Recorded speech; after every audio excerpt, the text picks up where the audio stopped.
And so I'm going to start moving people. Hey, Andrew. Hey, Bill, you there? I'm here. How you doing? Great. My first time in Clubhouse. Woo! Welcome to Clubhouse. Oh, man, we're so excited to have you. Well, thanks. I hear you have a drink in your hand. I do. I better not drink too much of it because I want to give coherent answers.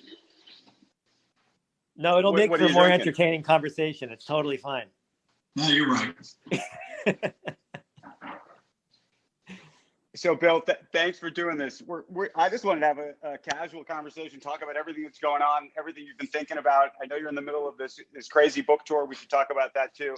But I should tell you, when we put this thing up on Twitter, the one thing everybody said to me was, Bill Gates has an iPhone. I actually use an Android phone, but because I like to keep track of everything, I'm often playing around with iPhones. But the phone I carry around happens to be Android.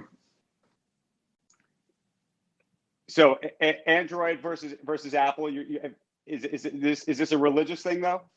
Well, some of the Android manufacturers pre-install Microsoft software in a way that makes it easy for me, and they're more flexible about how the software connects up with the operating system. So that's what I've ended up getting used to. A lot of my friends have iPhones, so there's no purity.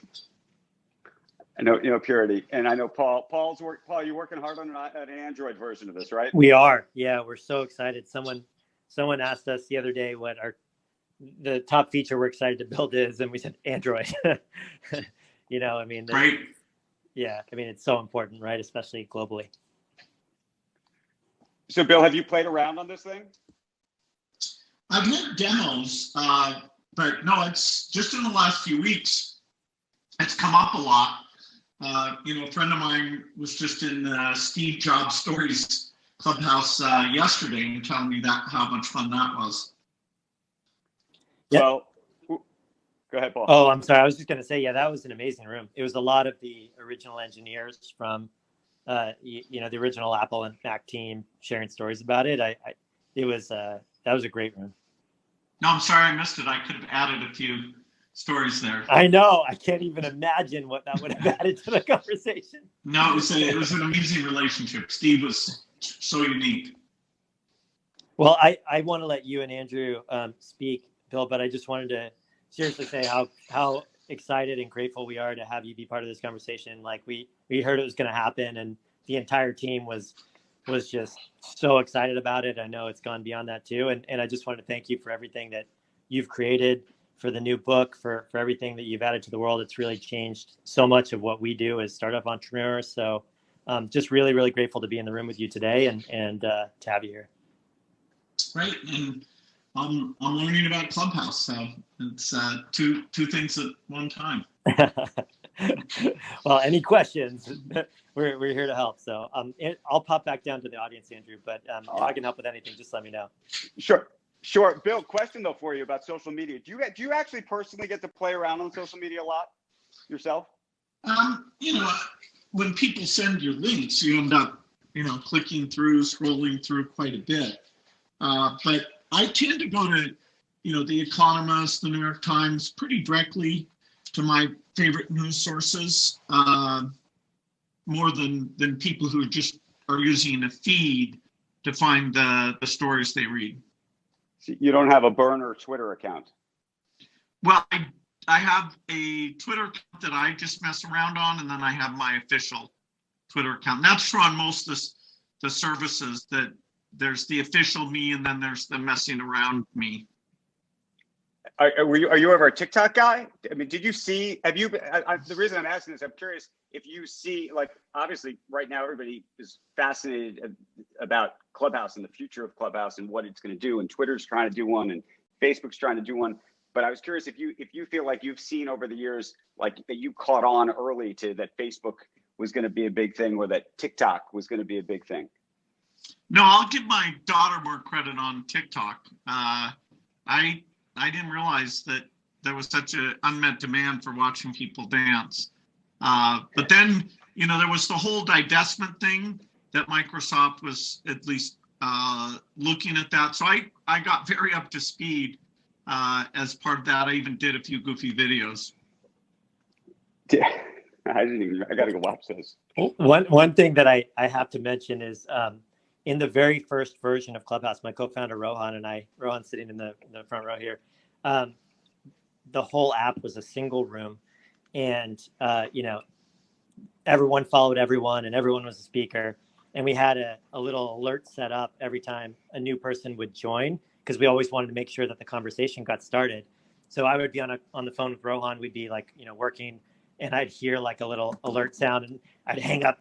I'd be like, gotta go. And I'd hang up and I'd jump into the room and say, hey, how's it going? I'm Paul. How'd you hear about Clubhouse? And I always compare myself to Clippy. Just being there waiting for people, seeing if I can help.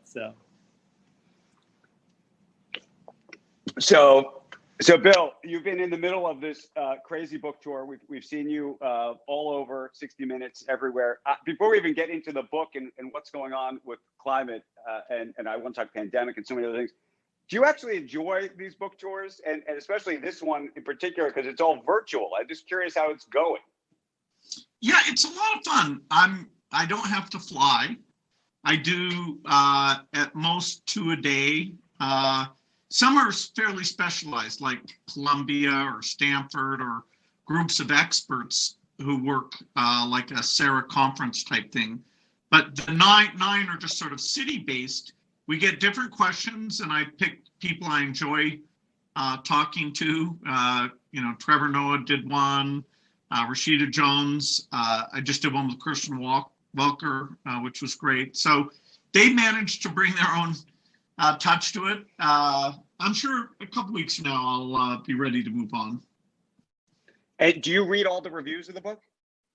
I do, and so far I'm very happy. In fact, we just hit today the #1 on the New York Times bestseller list. Congratulations. It's a big congratulations. Generally, by the way, do you feel like you have thick skin, though? I've always actually been curious about this. We've never talked about this because you're written about constantly. I mean, virtually every day in one context or another.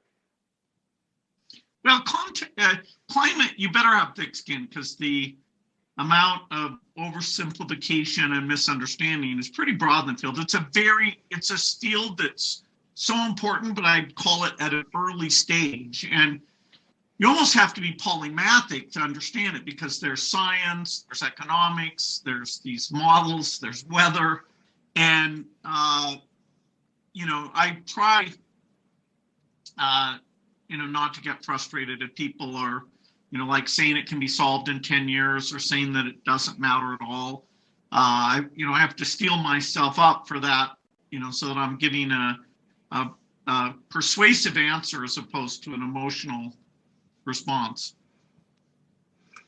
Okay, so I want to go deep on some climate stuff, if we could. And I've read the book now, I think twice, and we've talked a little bit about it ourselves. You and I think 2 or 3 times now before this conversation. And I wanted to talk a little bit about nuclear energy, because you go deep and hard on that issue. But you also go deep at the issue that we spend a little bit too much time these days, and we're too obsessed with the ideas of EVs, for example, electric vehicles, and that we need to spend more time thinking about things that most people don't spend time thinking about, which is things like, cement and steel and farming. And so I was hoping you could sort of prioritize how you think the public should actually think about these issues. Well, a key point of the book is there are a lot of emissions, 51 billion tons a year, and the goal to stop the temperature rise is to get that to 0. And if we can do that by 2050, then we limit the amount of damage that gets done. Understanding all those sources, because 0 doesn't allow you to skip any. If it was 50%, you would skip the harder ones. And unfortunately, because we've mostly paid attention to near-term reductions, so we're putting most of our effort into the rollout of wind and solar and electric cars, which are phenomenal. I'm to prove that in some cases we can get the scale up and get the extra cost, which I call the green premium, down, that gives us hope. It gives us a model for all the other areas. But we are deeply under invested in areas like cement and steel that are way more emissions between those than all the passenger cars in the world. So on cement and steel, how far are we away? I mean, it feels like we we're basically really far haven't away. started. We basically haven't started. The Breakthrough Energy Venture got going in 2015. My commitment to the heads of state who did the event with me, where they committed to double the energy R&D. I committed to them to create a venture group that was totally specialized with a very deep business and scientific team, just investing in big climate impact things. And so we've invested now in all the different areas. We found more in storage and in food than we expected.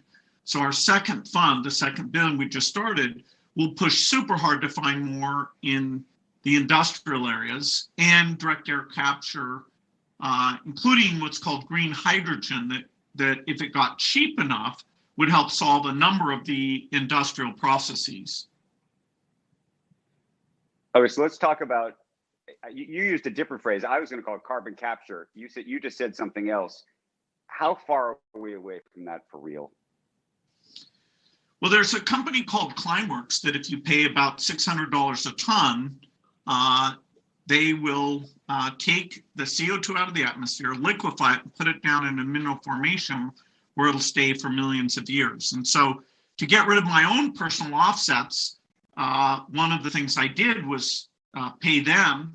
I also pay for green aviation fuel so that when I'm flying, it's not, there's no net emissions. I'm using solar panels. I have electric cars now. So direct air capture exists. And I've invested in a lot of companies that are working in that area. We want to get the cost down at least to $100 a ton.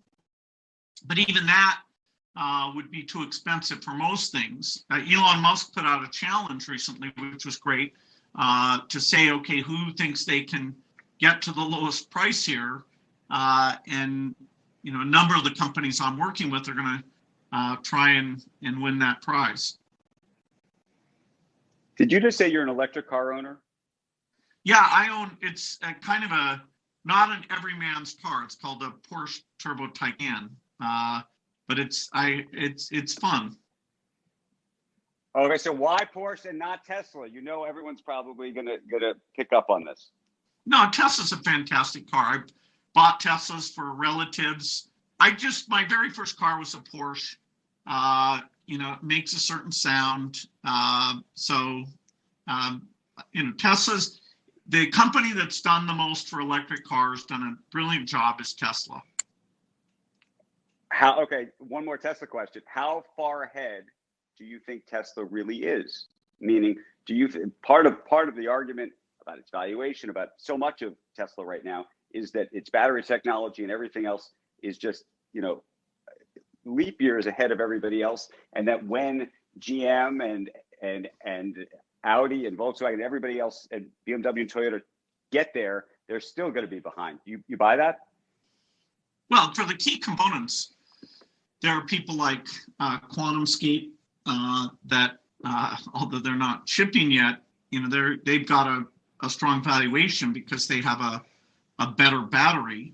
Panasonic, continues to improve, continues to supply lots of people. So I don't think there'll be only one electric car company. I was very impressed that GM said that by 2035, they're going to stop making gasoline cars. So the amount of creativity by all the car companies going into this, partly because Tesla has shown that the market is there, it is phenomenal. That category, what I call the green premium, will go to zero because the upfront costs will go down. There'll be more charging stations. There'll be quick charging.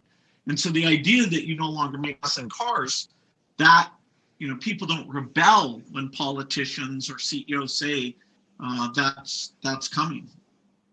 So you're personally offsetting your own carbon use. You're spending something on the order of, I think, $7 million a year to do that? That's right, which I don't pretend that kind of brute force approach works for everybody, but I have found, truly gold standard permanent emission reduction so that I am helping to bootstrap those technologies, become a customer and get the price down. And even going through that process to zero out my emissions showed me how immature some areas like green aviation fuel are. I'm now by far their biggest individual customer, and I've gotten them to go to more airports than they were in before. So what do you make of all these companies that are buying carbon offsets? Typically, they're effectively saying they're protecting or protecting forests and trees and the like. Is that real to you, or is that carbon offset theater? It's fantastic that companies are buying offsets. If you go back 5 years ago, almost nobody was doing that. Now, some of these offsets are high impact and some of them are very low impact. And so as we work that through, the overall quality of offsets will go up. But the companies that are buying offsets are to be congratulated for caring about this cause and putting significant money into those offsets. It's up to the innovators now. We're going to get offsets to a variety of those out there, and we're going to do a better job of certifying.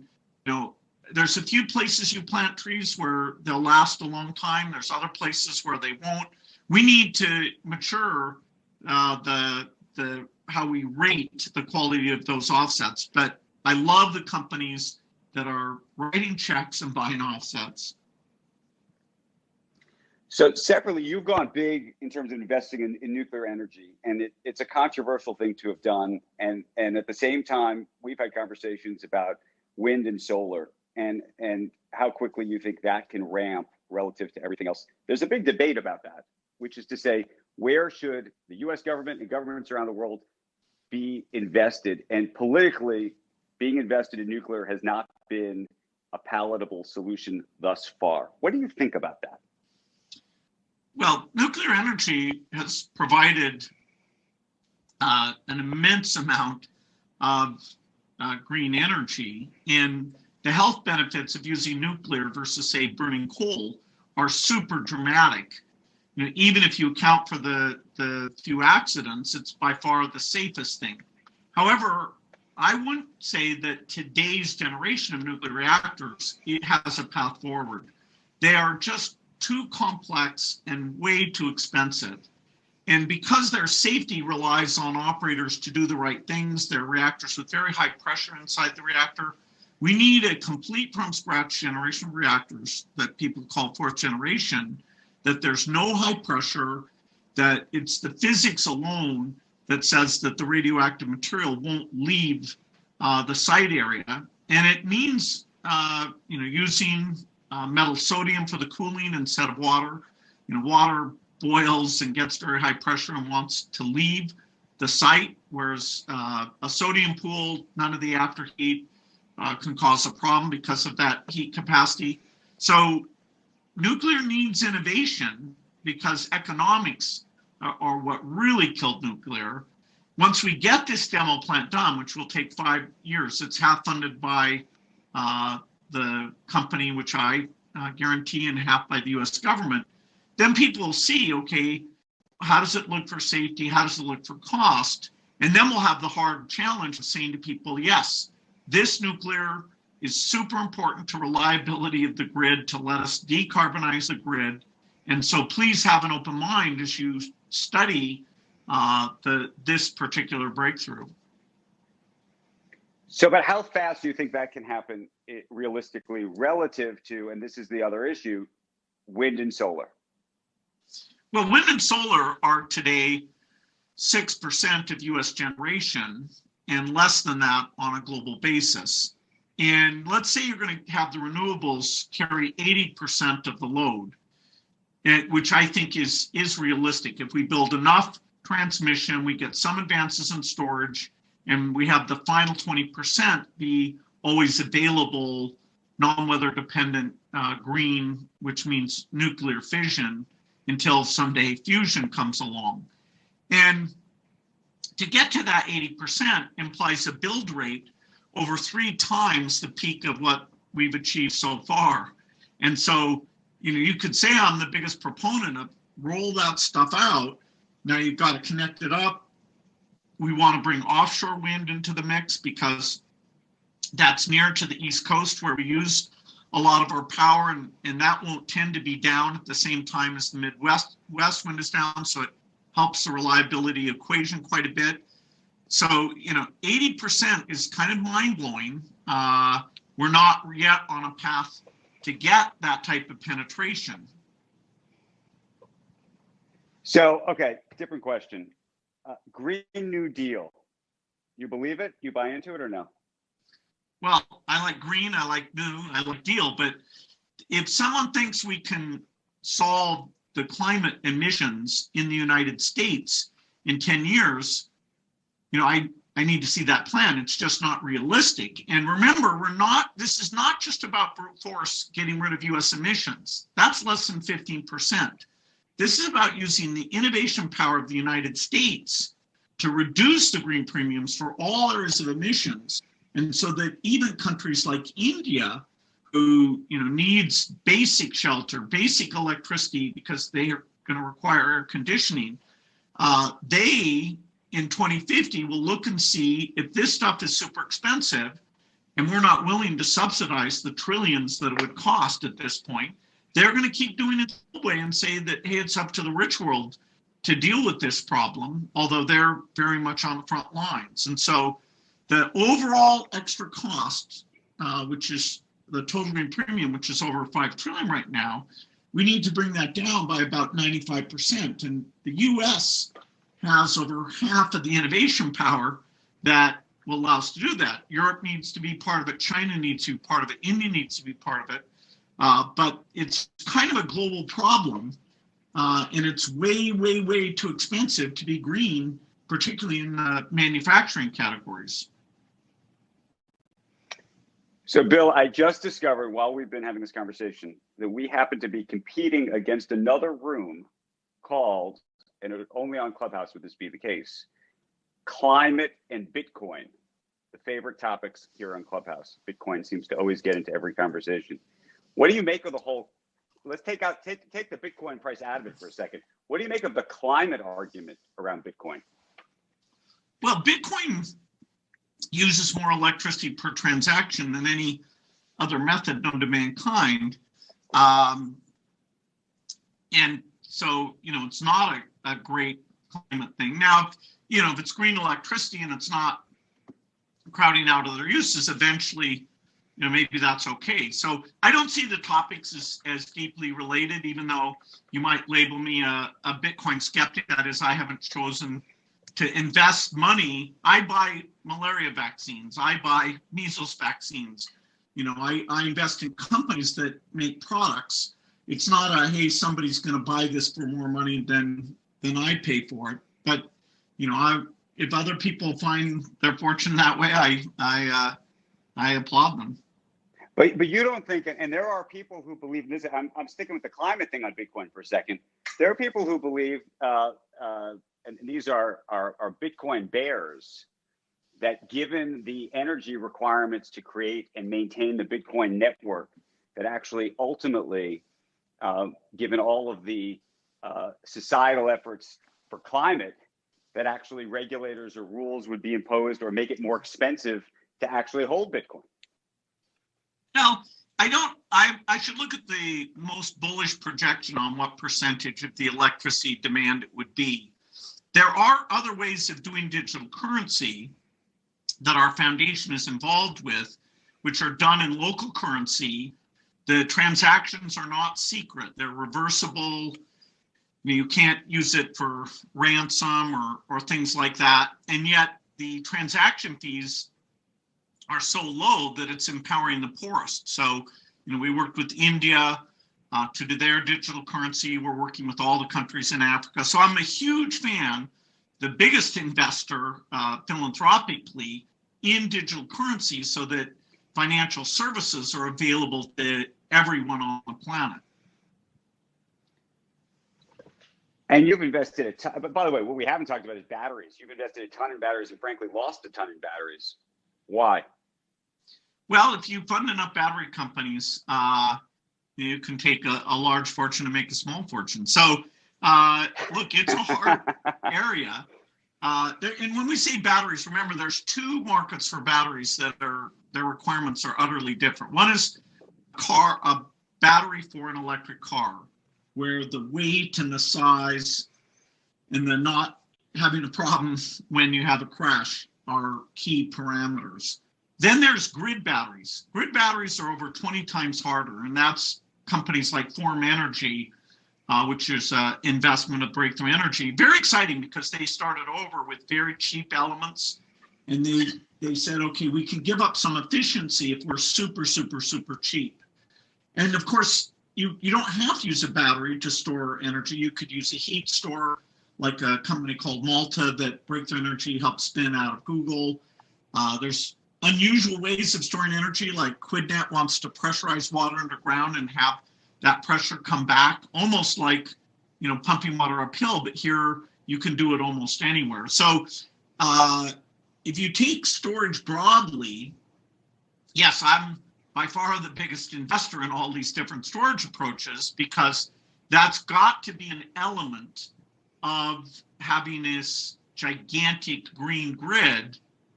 For example, when Tokyo gets a typhoon, wind and solar would be off for 7 days, and yet,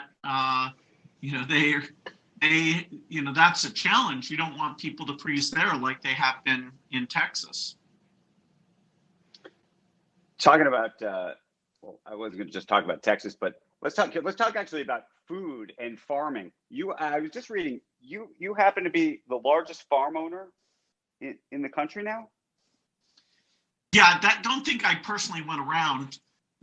It's not a Green Acres type story. My investment team buys a broad set of assets, and a number of small farms, big farms have gotten into that portfolio. But that's my delegation to them, and so it's a significant asset. Okay, but now Bill Gates is a farmer. So how do you think about that? What do you do with all the cows? I'm not sure how many cows we have, but whatever product category you're in, you face competition. So if people can make artificial meat that tastes as good and costs less, even ignoring animal cruelty and some of the health benefits and the greenhouse gas benefits, that's just a form of competition. I don't know if that can happen, but so far, Impossible Foods, Beyond Meat, and several others like Nature's Fine are doing food production in novel ways. And so that, could just be an overall helpful thing in terms of bringing the cost of food down. In terms of farming in general, we're likely to use some amount of biofuels, and so that's an additional demand. Probably not ethanol, because that ended up having fairly high emissions, although there was a lot of it that was made. But I don't think farming in general is a bad business to be in.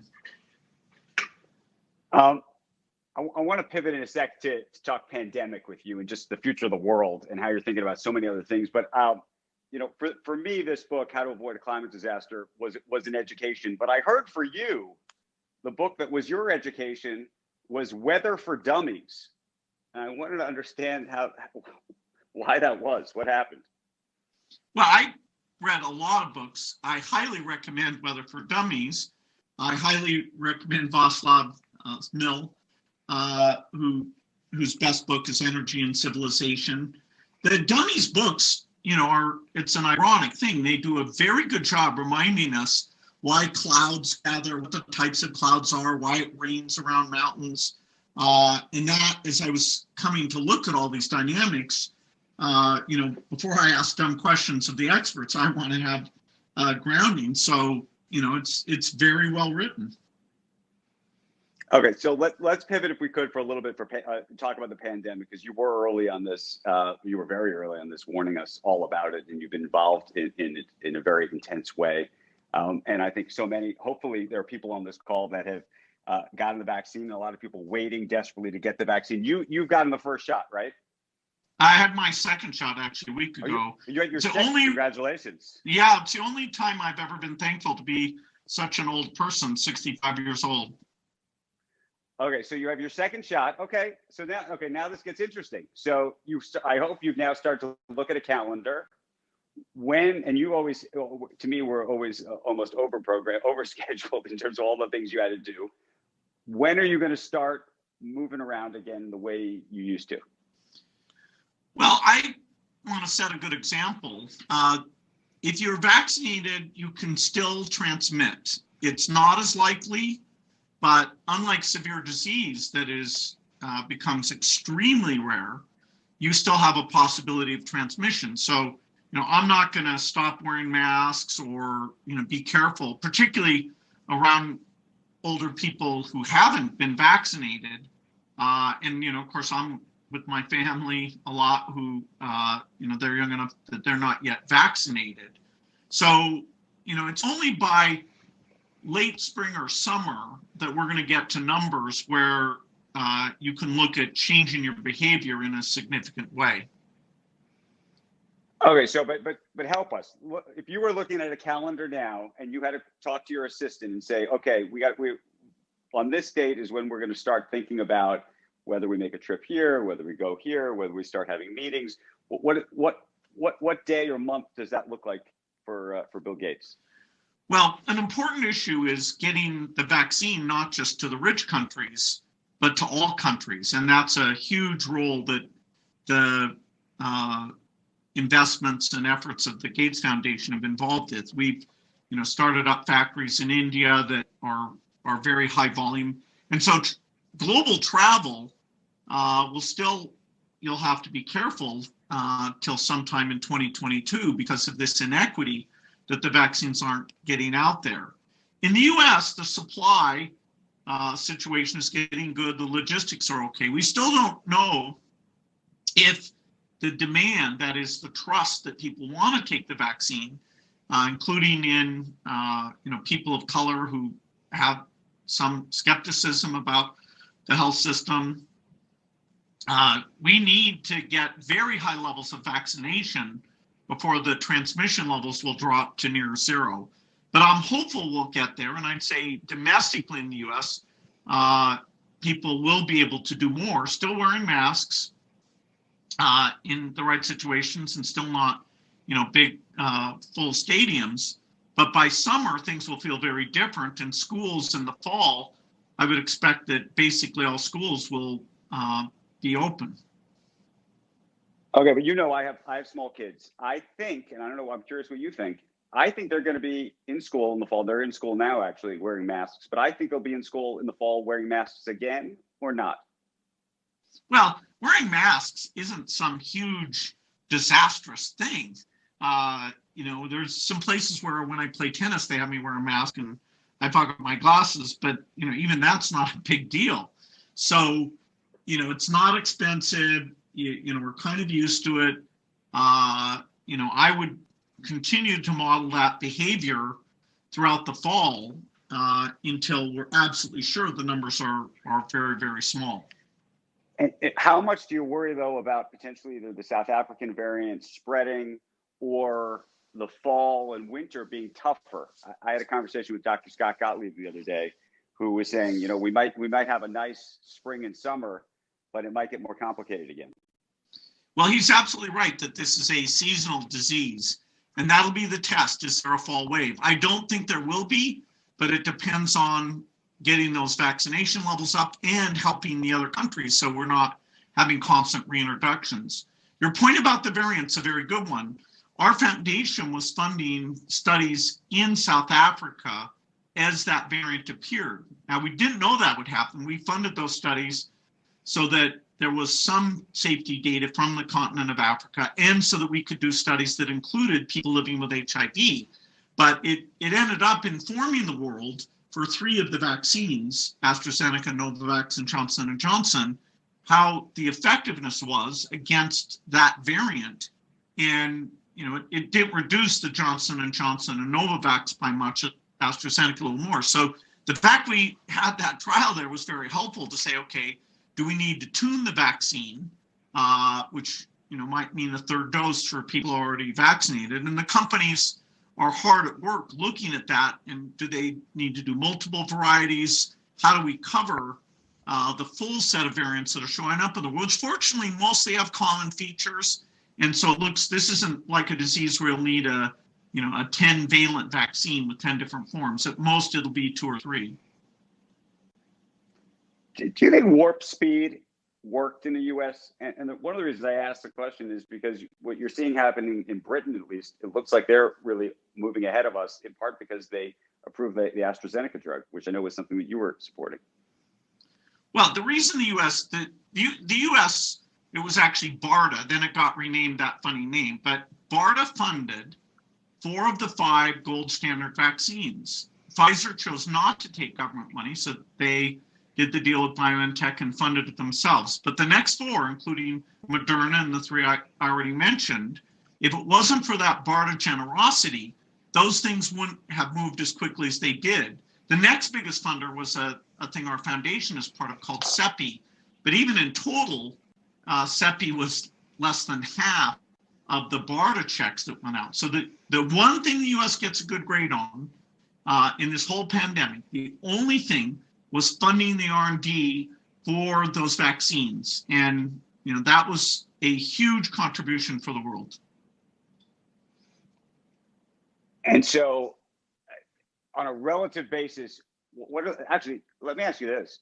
Countries is there any country out there that would surprise us about how well they're doing with this, in your mind? Well, Australia, Vietnam, New Zealand, every country is doing something right. But those 3 caught the disease early instead of having the idiocy of doing the travel ban and then not testing the people who came in. So I guess the big next question, beyond trying to figure out what next winter is going to be like, is what do we need to do to avoid the next disaster? And what do you think that could even be or look like? How often do you think this is going to happen to us? I think if you put aside intentionally caused epidemics, bioterrorism, the risk per year is like 2 or 3%. And so even at that level, though, doing the right things, spending tens of billions to avoid the trillions of dollars in damage and all sorts of damage that doesn't even get into that economic figure of mental challenges and education loss, that insurance policy is a very good deal. Now, the thing the Gates Foundation will do is make sure that those tens of billions are actually not just beneficial to the next pandemic, but you create a standby force that's working on things like malaria and measles normally and keeping their skills sharp. And if there's any hint of a pandemic, which we'll build 100 times better surveillance system, including high-scale diagnostics, those, say, 3,000 disease fighters will drop the current infectious disease work they're doing and just totally be the brilliant people to make sure the quick epidemic response happens on a global basis. So I'm actually pretty excited that those investments in the R&D side, things like getting mRNA to be cheap, which it's not yet, getting factories all over the world, getting a new way of doing the diagnostics that's PCR, so very, very accurate, but also very cheap. The innovation during the crisis was strong, and that's a foundation that will advance not only global health and infectious disease, but that BioNTech vaccine platform. Actually, the main reason they made it was to go against cancer. Our foundation invested in that company to make sure they'd have money to do infectious disease also. But this is pretty profound advance, 10 years of progress in less than 2 years. Okay, putting the science and innovation part aside for a second, I have a behavioral science question for you, which is, do you think that the world, or let's just take the United States, learned a lesson in this so that we're actually going to be better off next time? I'm not talking about the science of whether we can get a vaccine. I'm talking about whether you think when something like this happens, people are going to take seriously the the real risk? They're going to actually listen to experts, or do you think that the whole idea of expertise and science has been upended during this period? Well, I think the quality of leadership you have during a crisis matters. If a leader is willing to share the bad news, if the leader, is really getting the data out, encouraging more testing to be done, not having a testing system where you don't get your results within 24 hours.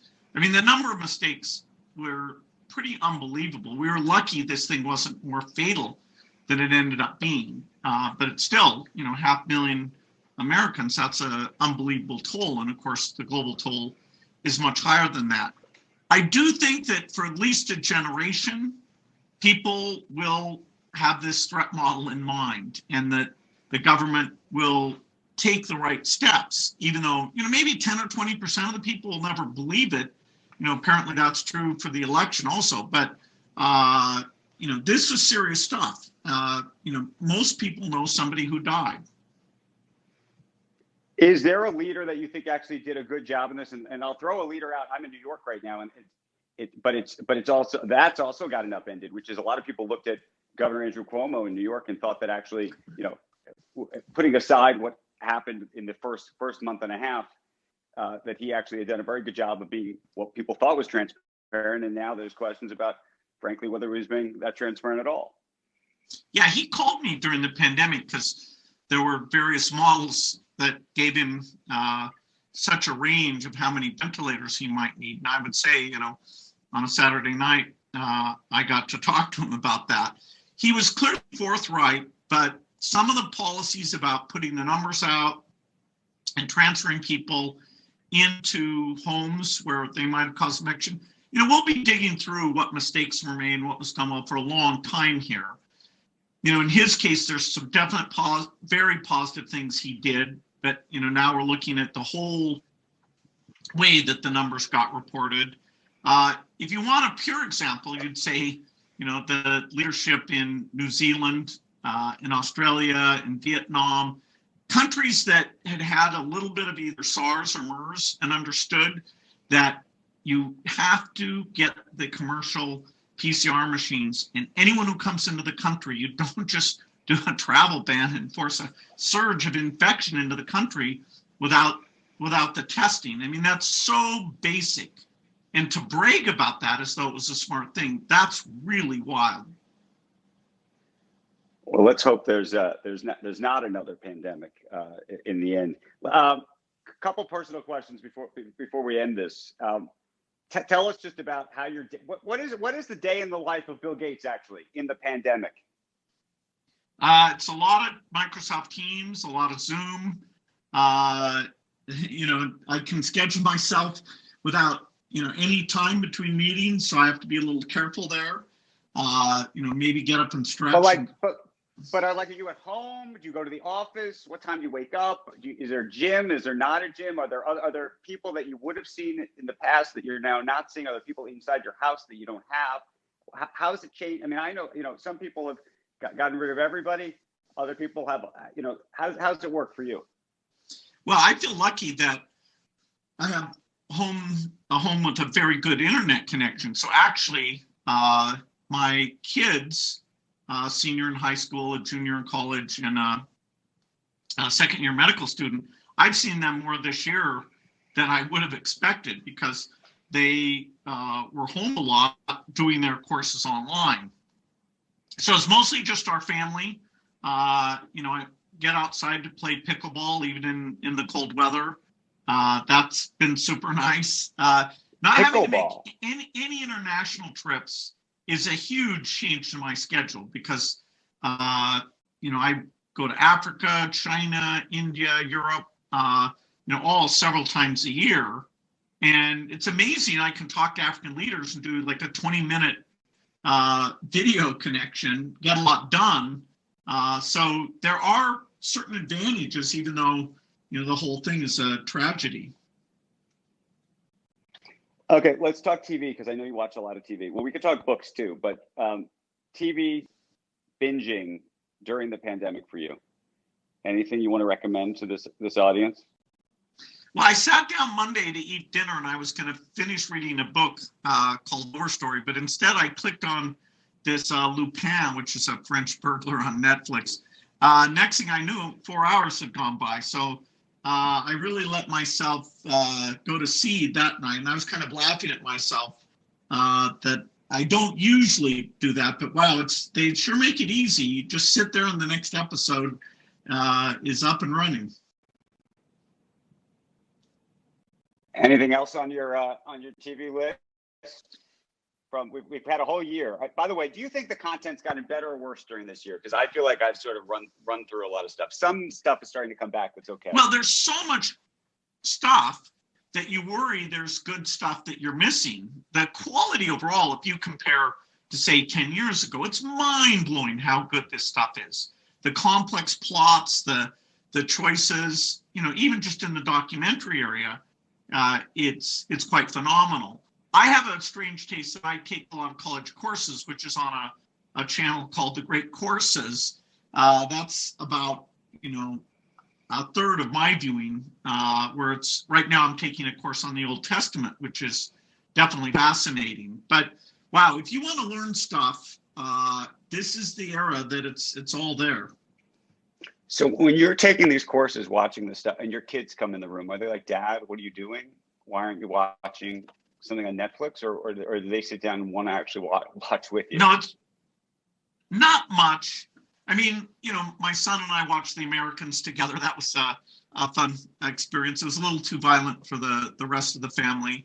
Modern Family, we all watched together, although that's not recent. It's nice that once you get going on something, kind of the whole family does it together. But my courses, no, those I'm pretty much solo on those. And are you a gamer, by the way? Microsoft obviously is in the game business. No, I play bridge, which by some definitions is a game, but it doesn't require a video game. I've got the latest Xbox. I played around with it some, but I'm not a heavy gamer. I sit and watch my nieces and nephews. I learn more from them than my own personal use. By the way, we were talking about social networks at the top of this because we were talking about Clubhouse. Did you ever fund any social networks yourself early on? Well, Microsoft and MSN had, the same kind of chat forums that other people did. And of course, Microsoft owned shares in Facebook because we were doing some things where we were looking at search and Facebook working together. But no, that, LinkedIn, of course, now is part of Microsoft, and that's doing extremely well. Okay, serious question, and I'm getting it on Twitter. Do you use Google or do you use Bing? I use Bing. You do?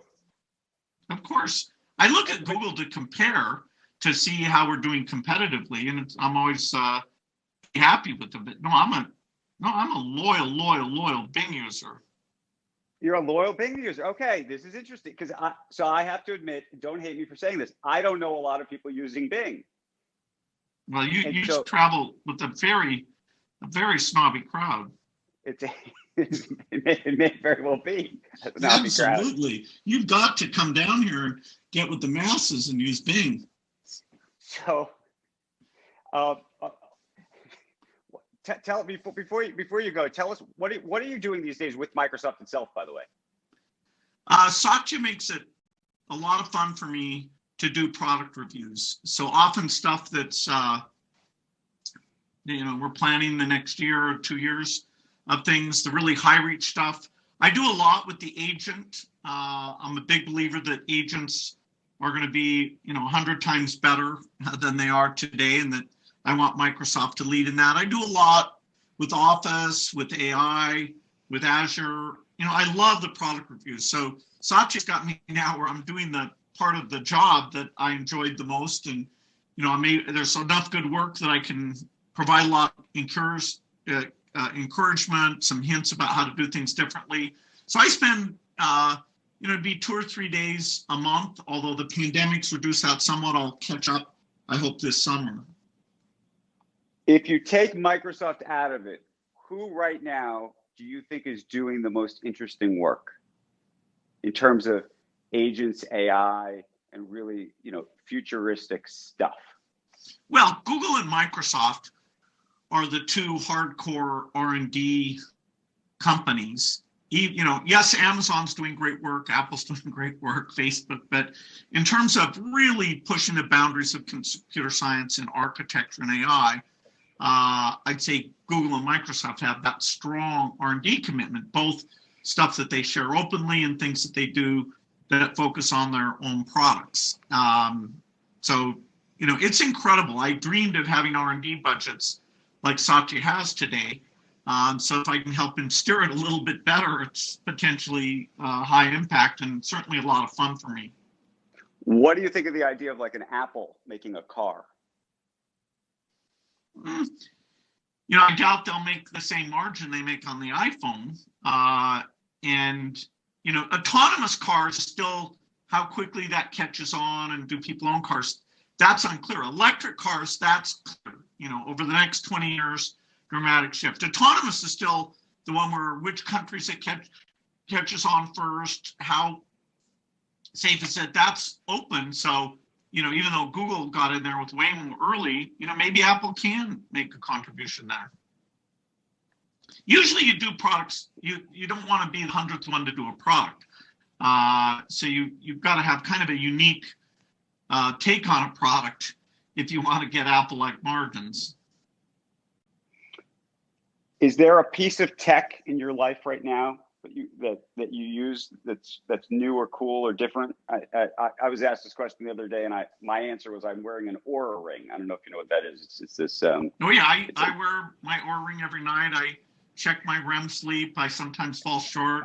I try and think, hey, did I snack too late? No, I'm addicted to Aura's feedback. Hold on. How are your numbers? I'm on a 7. Not too good. It often says to me, it says to me in the morning, it will be okay. And I always know that's a bad sign. That is a bad sign. Mine says go easy. That's what I got today. Go easy. So I don't know. I want to thank you for this conversation, Bill, and to tell you to go easy. We appreciate you joining us. This was a ball. I hope we have an opportunity to do this again. Frankly, I hope we have the opportunity to do this in person sometime soon when the world does go back to normal. But thank you, and thanks everybody for joining. This was a lot of fun, and if you do have a chance, and I will push it for you, Bill, because I enjoyed the book. I know you have become a book influencer. Somebody actually just sent me a text saying they're buying Weather for Dummies, but Bill's book is called How to Avoid a Climate Disaster. So thanks again. Thanks.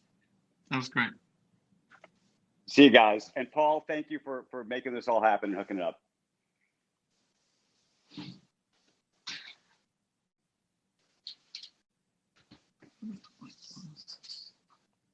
They're in your office.